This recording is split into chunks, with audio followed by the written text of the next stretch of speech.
Well, it's great to be here. It's been lovely to see so many of your faces online. I really miss being out there and talking to you, but praise the Lord that we've been able to do this.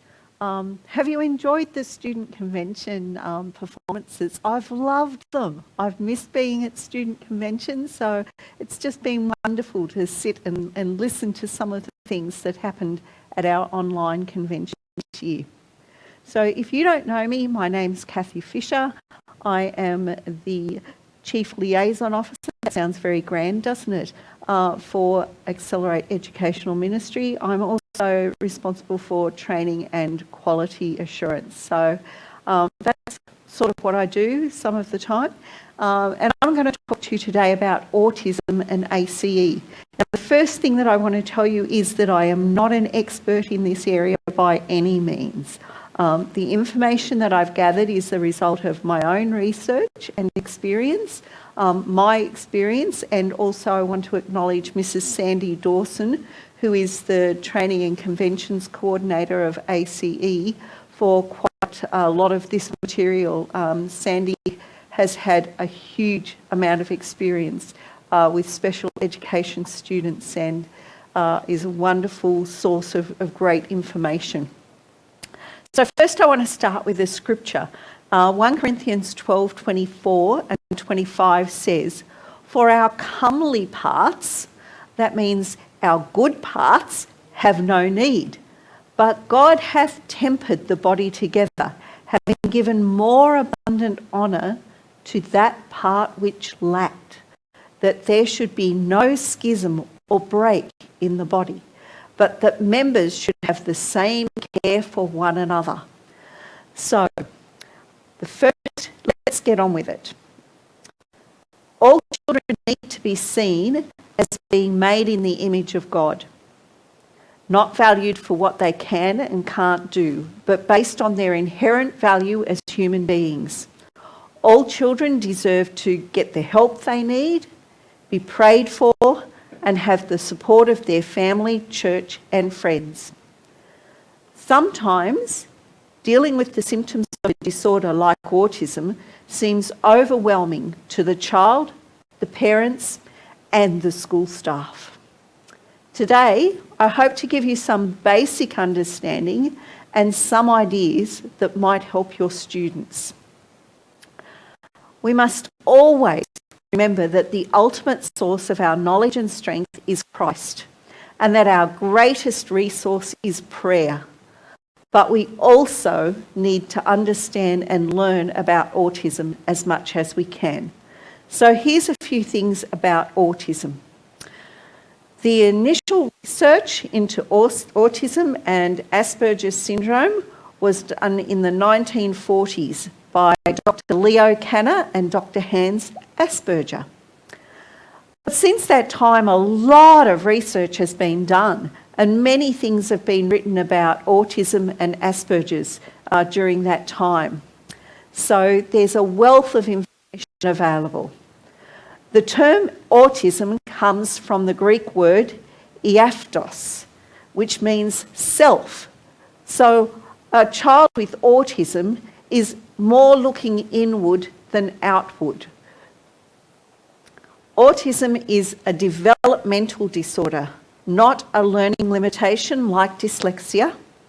It is usually apparent in a child by the age of 3, sometimes even earlier.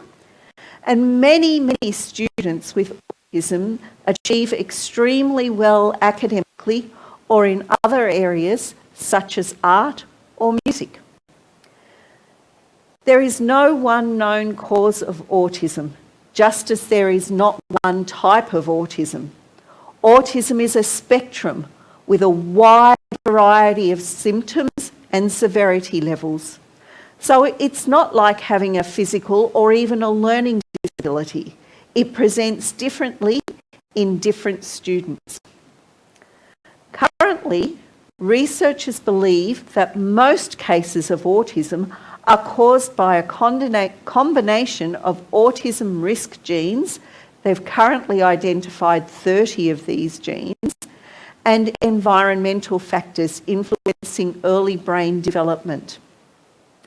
Environmental factors can be, but are not necessarily, maternal illness during pregnancy, difficulties during the birth process, particularly those including periods of oxygen deprivation to the baby. And there are many others. Keep in mind, these environmental factors by themselves do not cause autism. Rather, in combination with the genetic risk factors, they appear to increase the likelihood. So one of the questions that I have been asked, I get asked some very interesting questions, is how does Asperger's syndrome differ from autism?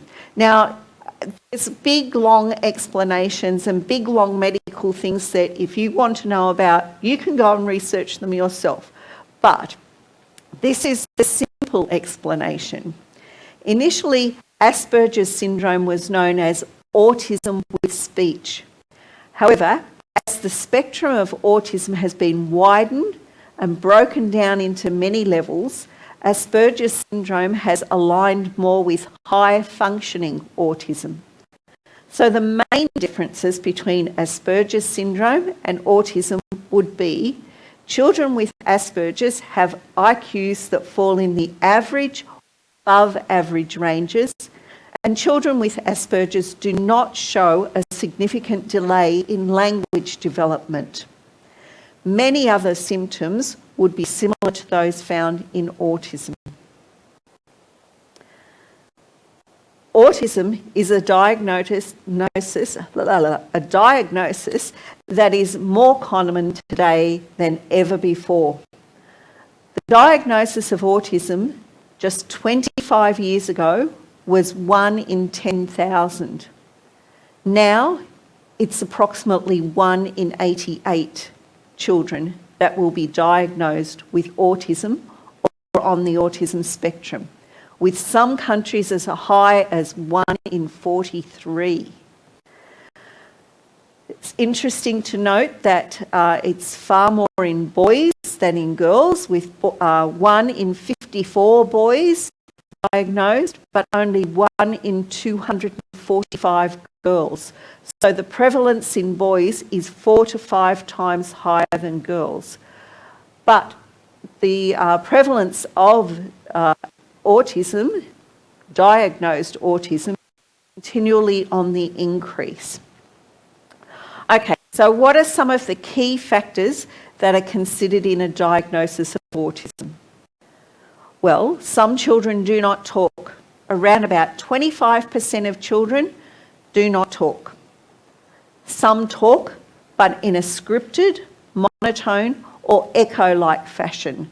The echo-like fashion is called echolalia. And this happens especially when they're stressed or anxious. Some children cannot read. Some read well, but in an obsessive way. Most have repetitive behaviours, and all children within this diagnosis have some type of social impairment. Many also overreact to sensory stimuli. The behaviour that you may encounter with a child with autism is always the child trying to communicate, whether it's a need for attention, whether it's a need to escape from an undesirable situation, or whether it's they're trying to make themselves known. It's always trying to communicate. So what are some of the common behaviour traits? Okay, well, many or most children with autism have an obsession with facts and data. They're not interested in feelings, they're interested in facts and data. They're disconnected from the external world of people. Leisure and social events play a minimal role in their lives. They don't conform to the values of society. They don't care and they don't understand them. They don't seem relevant to them. They have intense and narrow interests and focus. They're not multitaskers. They use ritual to make order out of chaos. So when you see a child with Asperger's lining up blocks in colours or size in rows rather than stacking them, don't try to help them. You're taking away the control for their ritual, which brings them comfort. They lack empathy and humour. They really don't understand either empathy or humour. They like privacy and are very independent-minded. They exhibit motor clumsiness, a lack of coordination, and will often try to self-regulate through stimming. This happens when they're anxious or excited and is a behaviour that the student finds comforting.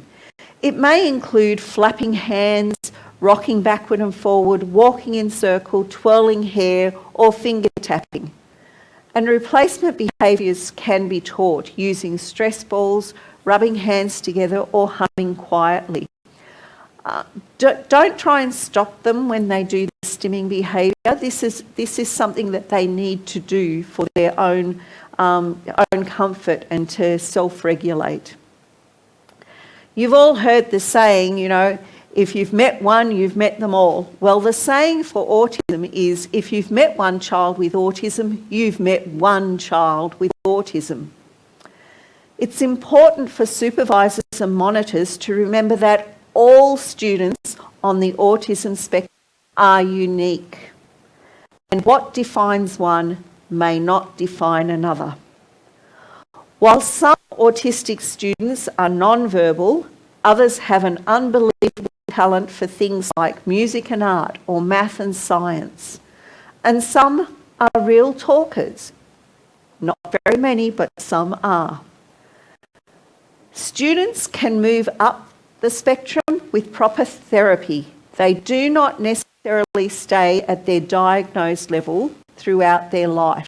So with intervention, we can teach children with autism so many skills that they can then move from one level to the next. So I'm a very practical person. If you tell me something, I want to know, well, how am I going to do that? So what I've got next is a few practical A.C.E. Learning Centre ideas. So hopefully you're already doing most of these. But if you're not, they might give you some ideas with your students. So number one, don't have students in an area where there's a lot of traffic.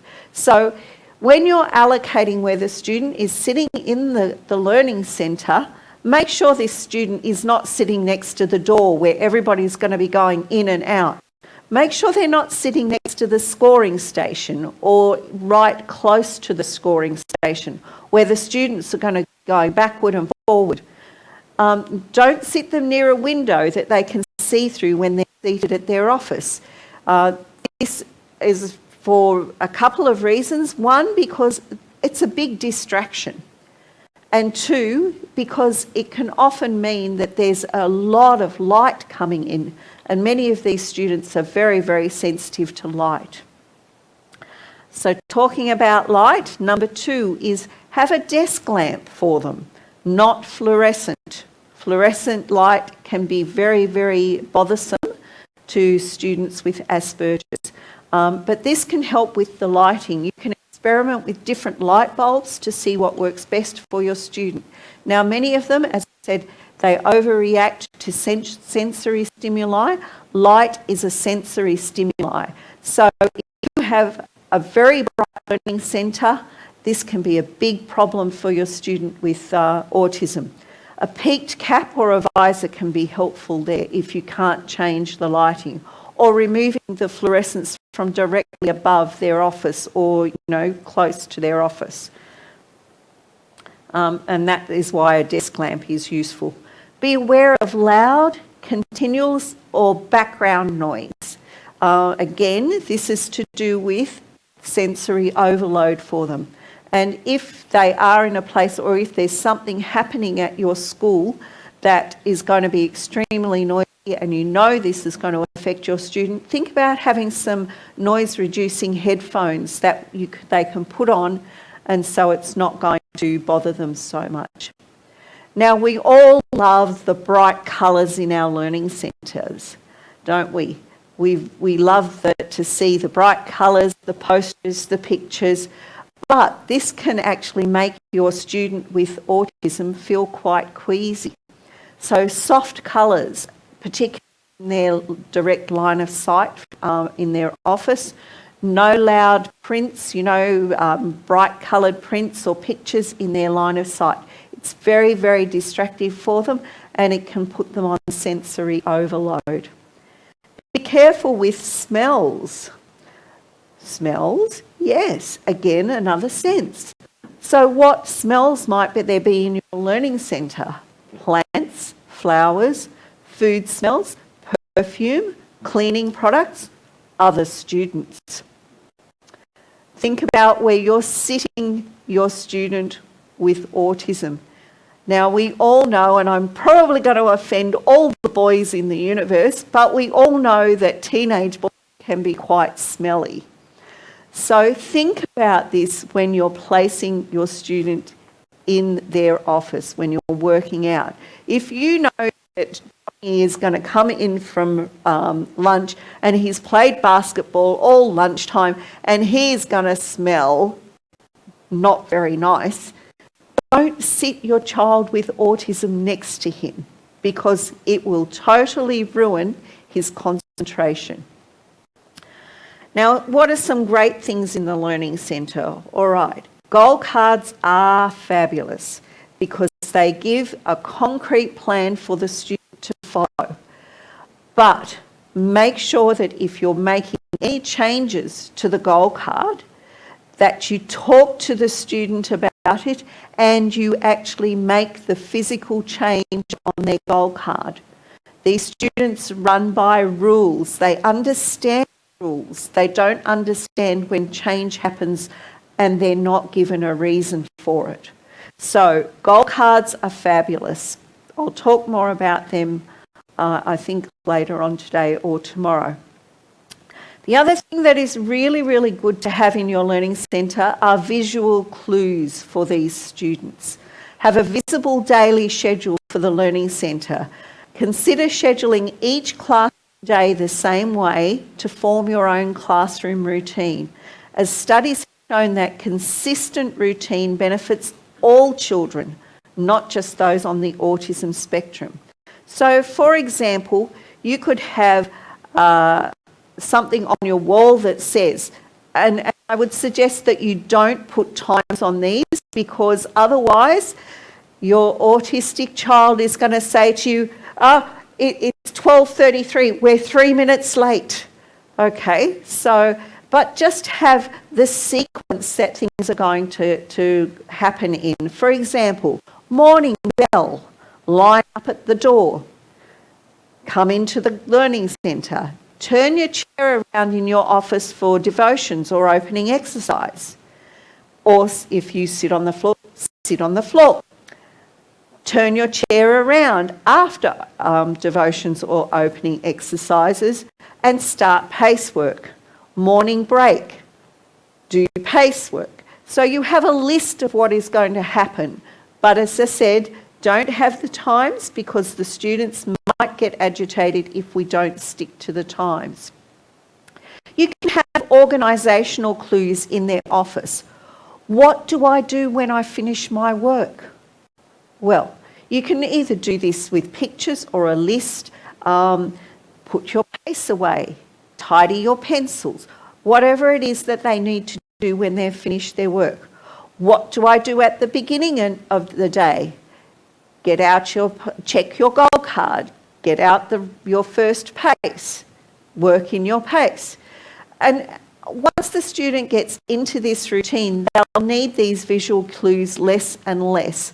But they are really, really helpful, particularly at the start of the school year, or if the child is new to your school, to have them, to ease them in and give them clues as what they should be doing. Now, this one I really like, and this one I stole from an internet site, and I'll give you some internet sites later.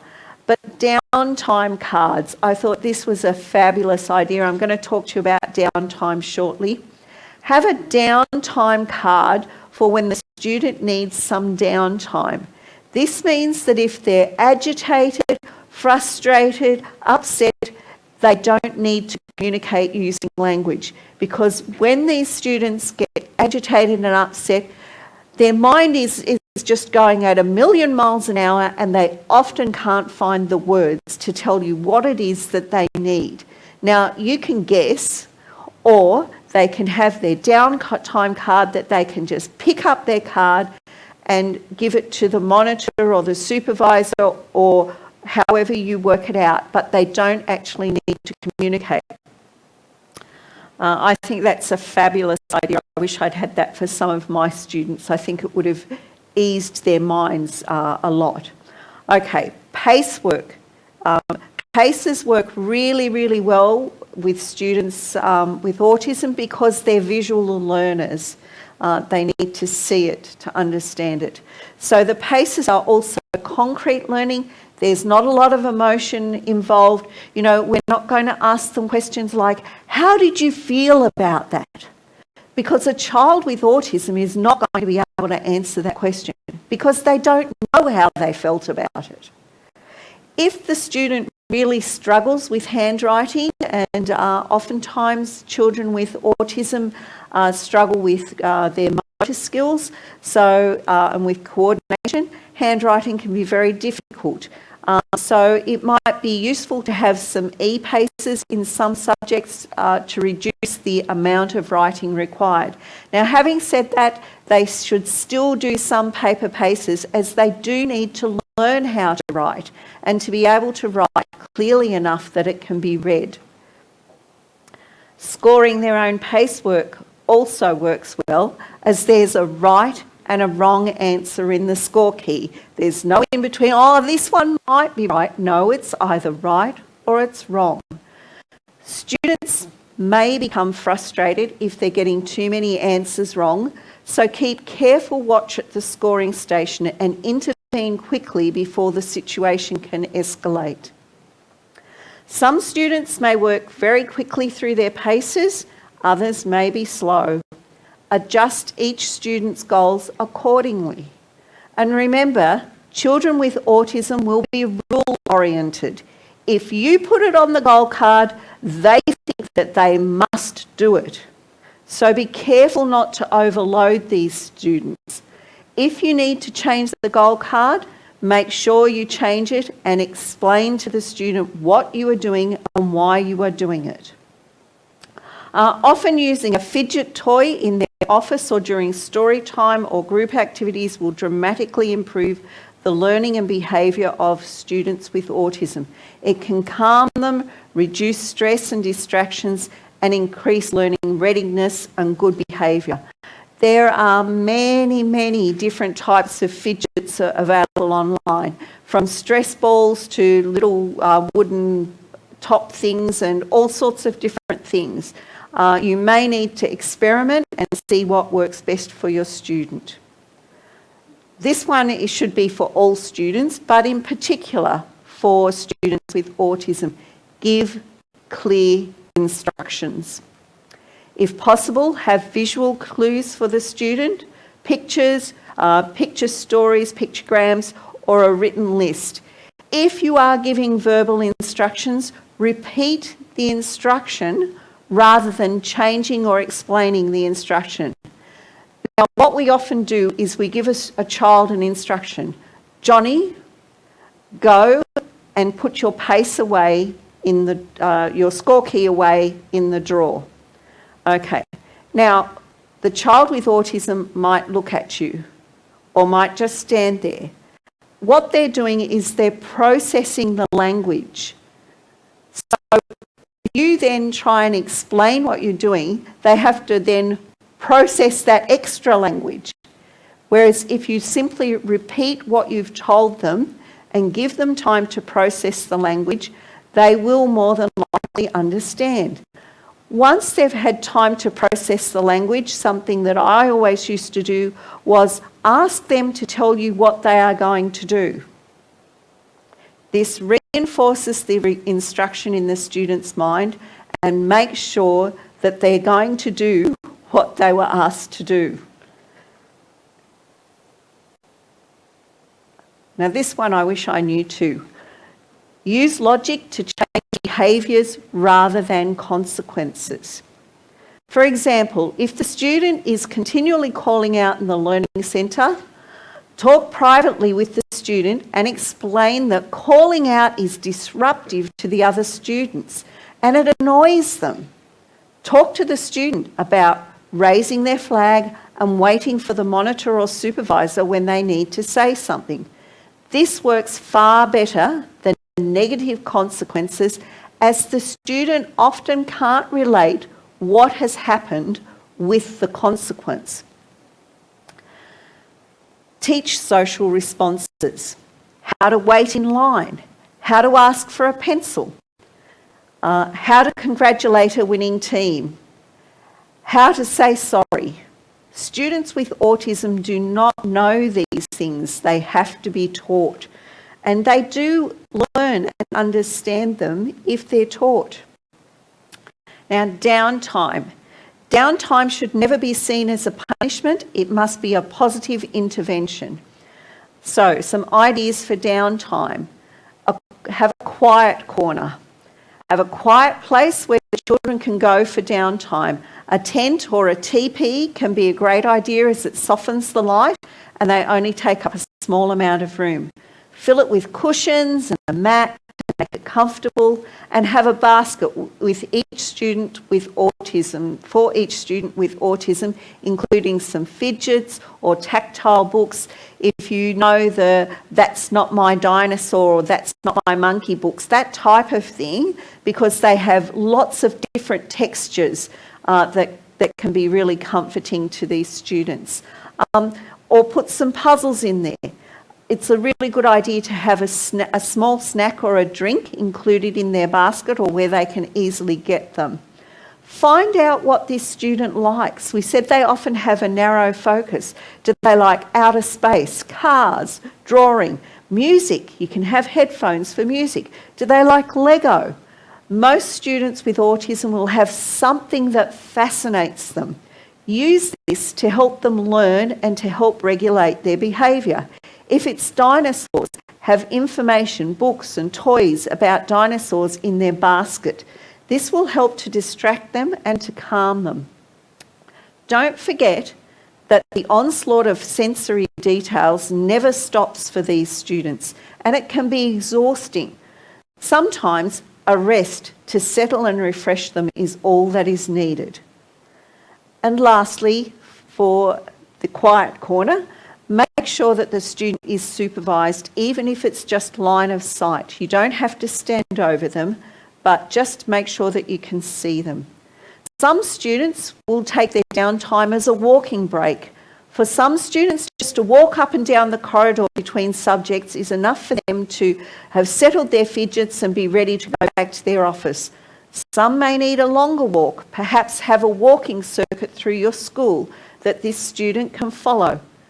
As they're rule-oriented, you may be able to send older students to do a walk by themselves. I have to talk fast, I'm running out of time. Have an active place, a place where the student can go to get rid of excess energy or stress. This can be a trampoline, a mini trampoline, or an existing play area. It's even better if it's somewhere where the student can yell if they want to. This can be a great release when the student is frustrated and heading toward a meltdown. A snack or a drink is always a good idea after these timeouts. Again, make sure the student is supervised. Okay, so what's our responsibility as teaching staff, as a supervisor or a monitor? Well, our first responsibility, always, for every student, is to pray. But for students with autism, pray doubly hard. Pray twice as often. The second thing is to be active in your own learning. Find out all you can about autism and learn from others in your school and community. Involved parents can be a fount of information about what works and doesn't work with their child, so talk with the parents. Ask the student, have them help you to create a list of teaching tips, or of things they like, or of what helps when they're agitated. Make sure you always follow any medical advice given and pray, pray, pray. Finally, children on the autism spectrum are first and foremost children. They are likeable, funny and loving and will capture your heart. Love your autistic children like you would love any other child in your classroom. Now, I have some resources here. You probably can't see them enough on the slide. If you are interested in getting this document, or if you just want the resources, just email me at schools@asce.edu.au.